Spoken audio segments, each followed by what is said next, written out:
పెద్ద మెజార్టీతో మీ ఎమ్మెల్యే అందరూ గెలిచారు కదా, మీ పెట్టిన అభ్యర్థులందరూ పెద్ద మెజార్టీతో గెలిచారు కదా, అక్కడెందుకు పోటీ చేయలేదు? పిఠాపురం నుంచి పారిపోయి చెప్తున్నారు. లోకువా మా జిల్లా వాళ్ళు అంటే లోకువా?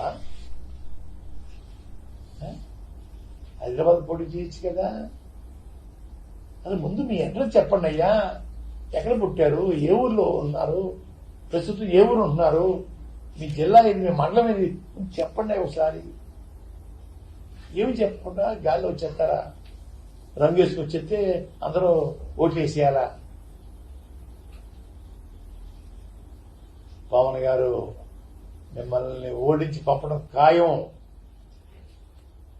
ఓడించి పంపకపోతే నా పేరు పద్మనాభం కాదు, పద్మనాభరెడ్డిగా మార్చుకుంటాను.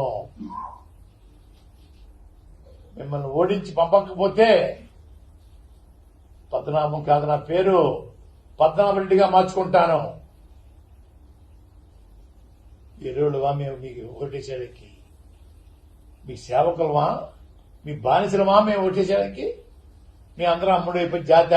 ఇందాక ఏదో ప్రెస్ మీట్ చూస్తూ ముద్రగడ తాత ఏదో జోక్ చేశాడు.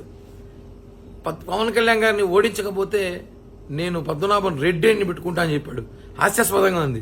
పెట్టుకోవడం ఏంది? ఆల్రెడీ మీరు అదే కదా. మా తెలియదు ఏంటి, అందరికీ తెలుసు రాష్ట్రంలో మీరేందో అనేసి.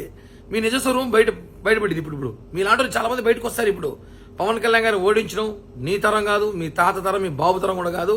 అక్కడ కళ్యాణ్ గారు 1,00,000 మెజార్టీ గెలవబోతున్నారు. ముందు మీరు, మీ నాయకుడు, మీ పార్టీ ఎలా కావాలో దానికి ఎత్తులు పగెత్తులు వేసుకోండి. అంతేగాని మమ్మల్ని ఓడించడం మీ తరం కాదు. ఊరికే ప్రెస్ మీట్లకు వచ్చి అవాకులు చవాకులు పెళ్ళామంటే ముందు ఈ ముసిల్ తాతకి చాలా సినిమా చూపించాల్సి వస్తుంది. పద్మనాభ రెడ్డి తాత